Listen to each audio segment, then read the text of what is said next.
Alors, bonsoir à tous, heureux de vous retrouver, chers amis, sur YouTube, en ce dimanche soir 14 juin 2026, 19h30. Heure du Québec, merci à ceux qui sont abonnés, ceux qui ne sont pas faits là maintenant. Merci à ceux qui m'envoient des liens, des messages toujours pertinents, intelligents et très appréciés. Merci à ceux qui vont commenter. Dites-moi de vous regarder, écrasez le petit pouce en l'air. Et partagez la vidéo. Merci à ceux qui étaient là au live de tout à l'heure, mais j'avais des problèmes de connexion. Je m'en excuse, je vais régler ça. Je ne sais pas comment, mais en tout cas, je vais essayer de régler ça. C'est très bizarre, c'est la première fois que j'en ai autant. J'étais connecté, reconnecté, déconnecté. C'était complètement hallucinant. Ceci étant dit, ça nous arrive d'Angleterre. Et c'est révoltant. Et c'est ce qui se passe dans tous les pays globalistes, mondialistes, communistes, socialistes, islamistes de l'Occident, c'est-à-dire tous les pays blancs occidentaux. On va aller tout de suite à la nouvelle. Keir Stalin, je l'appelle Keir Stalin, mais c'est Keir Starmer, qui a le même visage que Mark Carney, le même visage qu'Emmanuel Macron, le même visage que tous les autres bozos, globalistes, mondialistes, socialistes, communistes, islamistes, environnementalistes, a déclaré que les musulmans sont le visage de la Grande-Bretagne moderne. Bon, moderne, tabarnak, t'associes l'islam à la modernité. Déjà, ça commence mal en tabarnak. L'islam avec la modernité. Je ne sais pas s'il y en a qui connaissent l'islam, le Coran. Moi, je l'ai lu à maintes reprises. Si on regarde les pays musulmans qui sont gérés par des gouvernements musulmans, dans le sens qu'ils ne sont pas détachés de la religion, même si c'est pas où on applique, mais on applique toujours la loi de la charia dans tous les pays musulmans. Parce que c'est ça la fondation, le fondement même de leur idéologie, parce que ce n'est pas une religion, c'est une idéologie qui est indétachable du gouvernement, puis de cette patente à gosse-là qu'on appelle faussement une religion. Ils sont attachés ensemble et c'est cimenté. Et ça ne peut pas exister un pays musulman libre, un pays musulman où tu as des droits individuels, un pays musulman comme le tien, c'est un pays qui aurait les mêmes droits civils et la même charte, constitution de protection de tes droits individuels. Ça n'existe pas. Il n'y a pas un pays musulman qui offre ça. Tout pays musulman offre le contrôle total, la soumission totale à l'islam et à cette idéologie, puis à ce mode de vie. Que tu le veuilles ou non, tu peux même pas contrecarrer ça, contre-argumenter ce que je viens de te dire. Puis les premières victimes de ça, c'est les musulmans eux-mêmes. La preuve, c'est qu'ils quittent ces pays-là. Parce que c'est invivant. Keir Stalin a déclaré que les musulmans sont le visage de la Grande-Bretagne moderne. Tabarnak. Et qu'il fait tout en son possible pour que cela devienne réalité. Ben, je pense qu'on l'a deviné, t'as pas besoin de nous le dire. Keir Stalin a enfin dit quelque chose de vrai devant une assemblée de députés musulmans, imagine, de députés musulmans, et de responsables communautaires réunis lors du grand Iftar de Westminster cette année. Le premier ministre a qualifié les musulmans britanniques de visage de la Grande-Bretagne moderne. Tabarnak!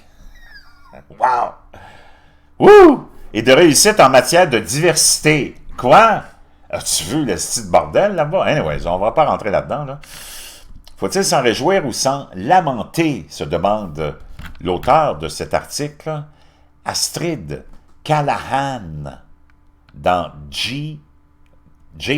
Rocker. Faut-il s'en réjouir ou s'en lamenter? Tout dépend de la conception que l'on se fait de la vocation de la Grande-Bretagne. Starmer, quant à lui, croit manifestement qu'elle sert à gérer les données démographiques, à apaiser les électeurs et surtout à raconter une histoire plus profonde qui, selon ses propres termes, étouffera les voix qui cherchent à nous diviser. Remarquez la construction. La division n'est jamais la politique elle-même. La division est toujours le fait des personnes assez impertinentes pour remarquer la politique. Voilà le signe révélateur. Une nation sûre d'elle ne gaspille pas son énergie à décider quels citoyens ont le droit de s'exprimer. Or, c'est précisément le projet auquel le gouvernement Staline, Starmer, Starmer, s'est consacré avec plus d'ardeur qu'à la criminalité, au logement ou au prix du pain. Donc, plutôt que de s'occuper de toutes ces autres questions essentielles, criminalité, logement, prix du pain, lui, le gouvernement de ces gauchistes, islamistes, communistes, britanno-islamo-communistes, comme je les appelle, eux autres, c'est leur obsession, c'est de s'assurer que toi, tu fermes ta crise de gueule, puis qu'il y a seulement ceux qu'on décide de s'exprimer, à qui on donne le droit de s'exprimer. Pendant 2 ans, ces ministres se sont efforcés d'inscrire dans la loi une définition applicable de l'islamophobie. Et lorsque le terme initial s'est révélé trop manifestement une arme contre la liberté d'expression, ils l'ont tout simplement renommé différemment. La cible législative est désormais l'hostilité anti-musulmane. Et un représentant spécial du gouvernement est chargé de le contrôler. Parce que l'hostilité, là, ça a toujours été envers les chrétiens. Même dans nos propres pays, la seule religion qui se fait toujours moquer, ridiculiser, c'est le christianisme, c'est la religion chrétienne, la seule, la vraie. Les autres, jamais. Jamais. T'entends des humoristes ou des têtes de linotte oser même critiquer ou se moquer de l'islam ou de l'hindouisme ou de tout, qui venaient des vaches sacrées puis qui boivent de la pisse de vache. Là. Le mot a changé, l'intention, elle, est restée la même. Ce terme a toujours été un subterfuge. Comme les critiques le soulignent depuis des années, une phobie est une irrationalité clinique, une peur sans fondement. Ben, on n'a pas peur sans fondement de l'islam. C'est pour ça que les musulmans quittent les pays musulmans et la loi de la charia, parce que c'est invivable. C'est eux autres les premiers islamophobes. Voyons donc. Qualifié de phobie, toute forme de désaccord revient à déclarer son interlocuteur non seulement dans l'erreur, mais malade, irrémédiablement immunisé et bon uniquement à être soigné. Il est sidérant d'inscrire cela dans la loi, le citoyen britannique qui remet en question les niveaux d'immigration, qui s'interroge sur l'impunité dont jouissent certains réseaux de pédocriminels pendant une décennie en Angleterre, hein, le gros scandale avec je pense que c'était les Pakistanais, qui se demandent ouvertement si l'installation massive de migrants sans intégration était judicieuse, risque d'être requalifié de patient ou de suspect. Le débat honnête devient un symptôme. Voici la distinction que le premier ministre ne peut se permettre d'établir, car l'établir l'obligerait à gouverner plutôt qu'à flatter. Il existe une différence fondamentale entre les citoyens musulmans britanniques, qui se sont assimilés à la vie occidentale, et l'idéologie de l'islamisme, hostile, par principe, à une société ouverte ou à la société ouverte. Nommer cette idéologie n'est pas faire preuve de sectarisme, c'est le minimum de sérieux. Le regretté philosophe Roger Scruton a clairement exposé le problème de l'intégration il y a des années. Lorsqu'un État accorde aide sociale et droits de résidence sans jamais exiger une véritable appartenance à la nation, sans attendre d'allégeance aux coutumes et libertés établies, il ne suscite pas de gratitude. Il crée une population qui vit dans le pays sans rien lui devoir, et au sein d'une telle population, le ressentiment peut se transformer en quelque chose de plus grave. C'est pour ça que je le dis souvent, puis je le répète, tu fais rentrer du monde, ils sont obligés de prêter serment, oui, on va respecter, puis on va se convertir même au christianisme s'il le faut, mais on va respecter la liberté.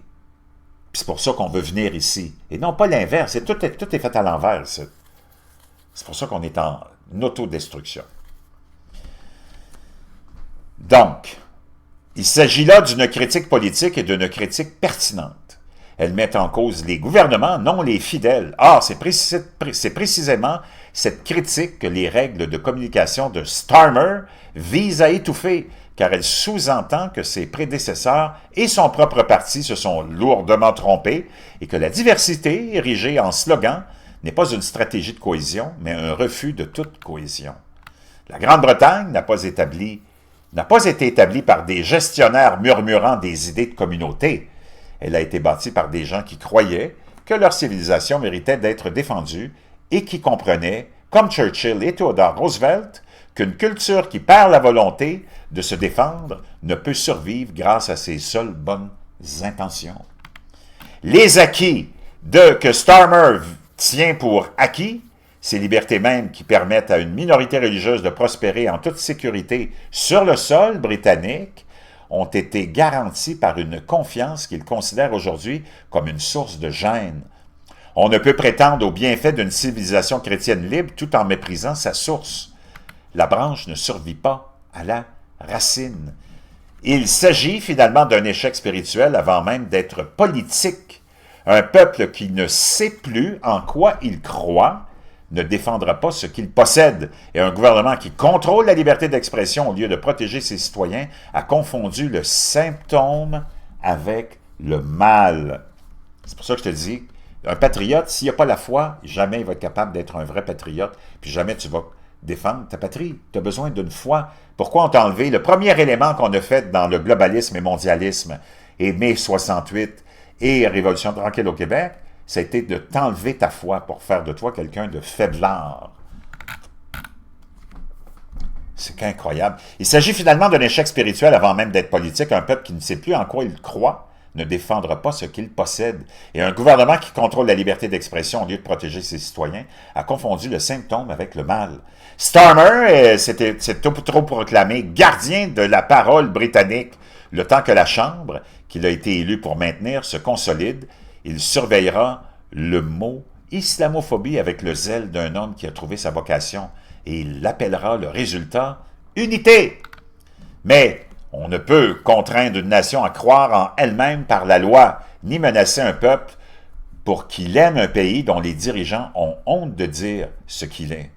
Le visage de la Grande-Bretagne moderne est peut-être en train de changer. Le drame, c'est que ceux qui sont au pouvoir préfèrent criminaliser ce débat plutôt que de l'avoir. J'ai bien aimé ça. C'est pour ça que je voulais vous le partager. Je veux vos commentaires dans la boîte de description.